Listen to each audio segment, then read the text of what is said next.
Assalamualaikum warahmatullahi wabarakatuh. Perkenalkan, nama saya Anastasia Retonang, MPM 18310012 dari kelompok 5. Ingin mengajak teman-teman sekalian untuk belajar bersama anatomi tentang cerebellum dan medula spinalis. Nah, jadi cerebellum adalah otak kecil yang berfungsi menjaga keseimbangan gerak tubuh. Semua saraf yang masuk dan meninggalkan otak yang berasal dari menuju otot pengiriman pesan ke cerebellum kerjanya bersifat refleks dan tidak dapat dikontrol. Nah, cerebellum itu dibagi menjadi 3 lobus. Ada lobus anterior. Nah, lobus anterior itu untuk meregulasi tonus otot dan mempertahankan sikap badan. Terus ada lobus posterior, koordinasi berbagai gerakan lincah yang diawali dari korteks cerebri serta meregulasi semua gerakan terarah menjadi halus dan tepat. Yang ketiga ada lobus flocculosedularis untuk mempertahankan seimbangan yang terdiri dari 2 elemen, yaitu flocculus dan nodulus. Nah, secara anatomis cerebellum itu terbagi menjadi 1 vermis, membagi hemisferium dextra et sinistra, hemisferium zona intermedia, pengaturan kontraksi otot distal badan atas dan bawah, khususnya tangan, jari-jari tangan, kaki dan jari-jari kaki. Nah, ada zona lateral juga yang berperan dalam seluruh rangkaian gerakan motorik. Tanpa ini, gerakan tubuh tidak teratur. Cerebellum dibagi menjadi 2 bagian fungsional, ada cortex cerebelli bagian yang terluar, medulla cerebelli bagian dalam. Nah, kalau di sini kita lihat ya, cerebellum, cortex. Nah, di sini itu lobus semilunaris superior, ada viscera horizontalis sebelah sini, ada lobus semilunaris inferior, lobus biventer ada 2 di sini, ada tosilia cerebelli, ada flocculus. Nah, ada uvula vermis, nodulus, piramis vermis, tuber vermis. Nah, di sini ada hemisferium cerebelli.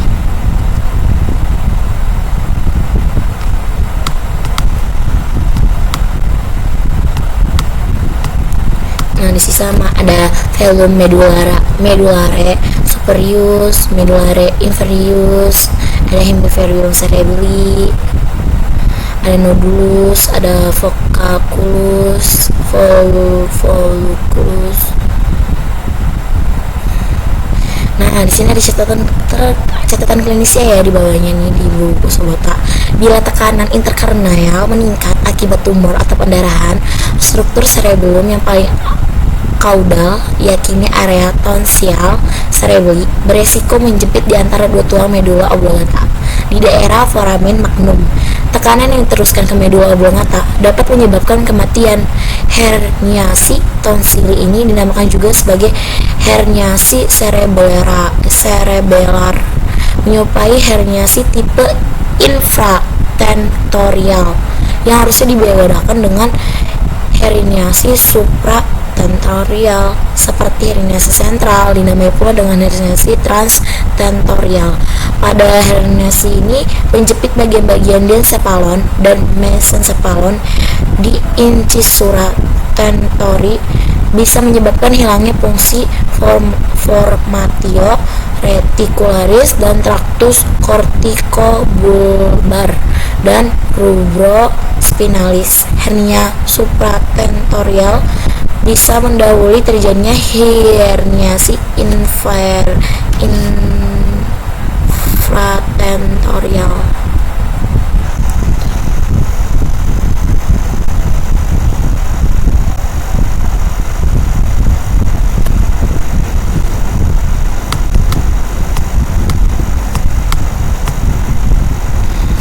Nah, selanjutnya kalau di sini itu ada tegemen ventriculi arti. Nah, terdiri dari ini ya, bisa dibaca ya teman-teman, ada lamina techica, pendibula pen pedunculus cerebralis superior, lingual cerebelli, plexus choroideus, ventriculi, quarti, nucleus dentatus, ada medulla cerebellae, cortex cerebellae.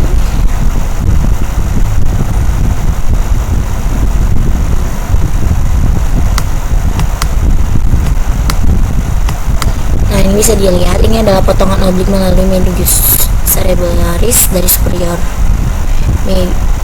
pedunculus cerebellaris superior. Ini bisa dilihat ya, teman-teman.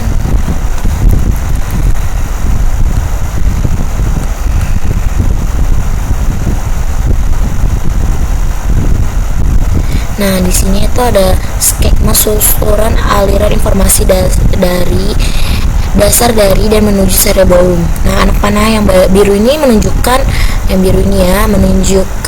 sistem yang memberi asupan bagi cerebellum. Anak panah yang merah menunjukkan bagian sistem pusat yang menerima informasi keluarnya cerebellum. Nah, kalau ini skema juga.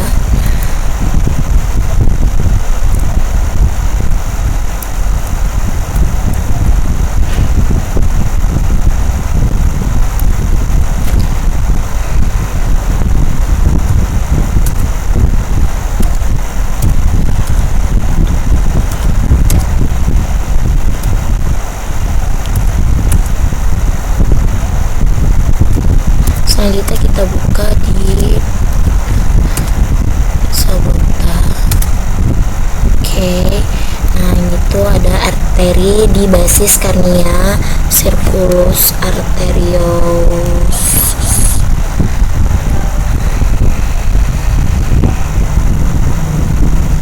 Nah, bacanya. Jadi arteri itu berasal dari cabang arteri yang berasal dari cabang arteri vertebralis dan arteri basilaris. Nah, arteri cerebellaris superior, arteri ini berasal dari arteri basilaris dan arteri cerebellaris superior yang memberi cabang yang kecil ke tekung bagian bawah mesencephalon. Nah, cabang yang lebih besar menuju ke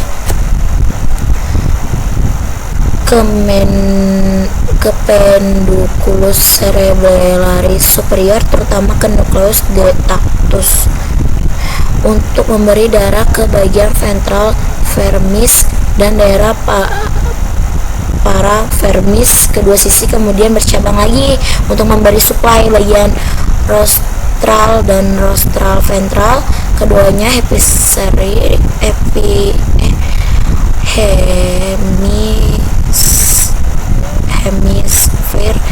yang bagiannya rostral vermis. Nah, arteri cerebellaris ini anterior inferior, arteri ini berasal dari basilaris seperti tadi yang bilang ya.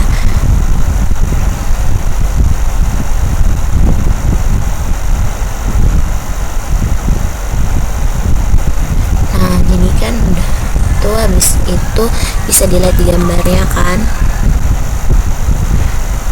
bisa lihat di gambarnya. Ini percabangan yang tadi yang saya jelaskan.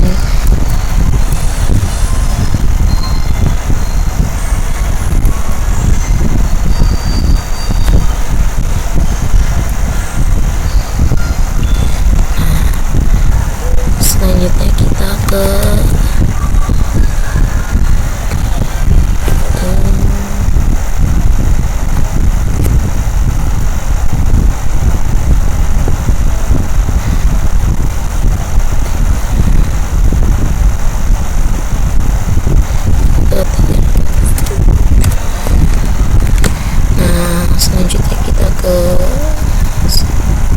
bisa diperhatikan di gambarnya ya.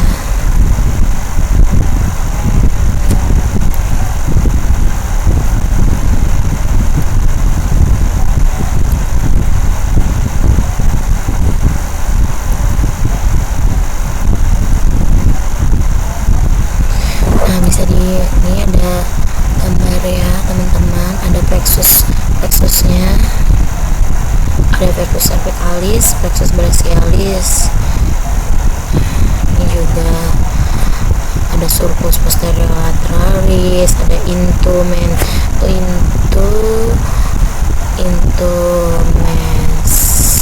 mesenterial cervicalis, ada cauda equina juga tuh yang di bawah cauda equina, ada conus medularis.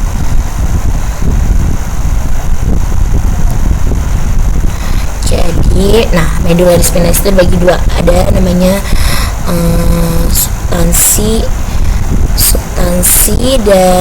substansia alba dan grisea. Nah, medularis spinalis tersusun sebagai substansi alba putih. Nah, substansi alba putih yang mengelilingi substansi grisea atau kelabu yang berbentuk kupu-kupu. Nah, terdiri dari serabut-serabut sedikit myelin tanpa myelin, berjalan sejajar dengan sumbu panjang dan tidak mempunyai badan sel. Nah, substansia dan grisea itu terdiri dari badan sel sebagian besar tanpa myelin. Beberapa serabut dengan sedikit myelin yang terletak tegak lurus pada sumbu panjang medula spinalis. Terdapat perbedaan regional antara sublaba dan grisea. Pada anterior ketinggian medula spinalis, jumlah substrat grisea pada tiap ketinggian medula spinalis sebagian besar berhubungan dengan banyaknya perserapan perifer. Nah, kalau sirkus darah nih, pada sirkus darah pada medula spinalis ya, dari arterinya itu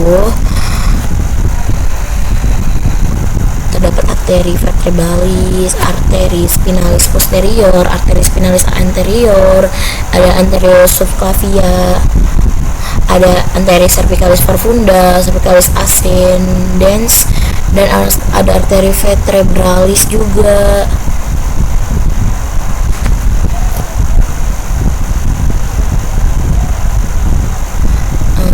Nah, untuk klinisnya juga jadi ada aknesia. Nah, aknesia itu adalah gangguan neurologis yang disebabkan oleh masalah gerak, masalah otak, dan sistem keseimbangan dan koordinasi.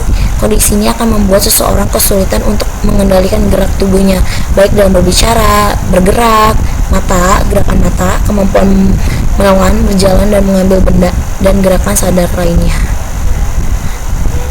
Nah, biasanya itu tuh disebabkan kerusakan degenerasi otak pada otak kecil atau cerebellum. Sekian belajar bersama saya di pertemuan kali ini. Kurang lebihnya mohon maaf. Maaf bila ada salah kata pengucapan yang tidak benar dalam menyebutkan bahasa anatomisnya. Di sini saya juga belajar, kurang lebihnya mohon maaf. Wassalamualaikum warahmatullahi wabarakatuh. Terima kasih. Jangan lupa di like ya.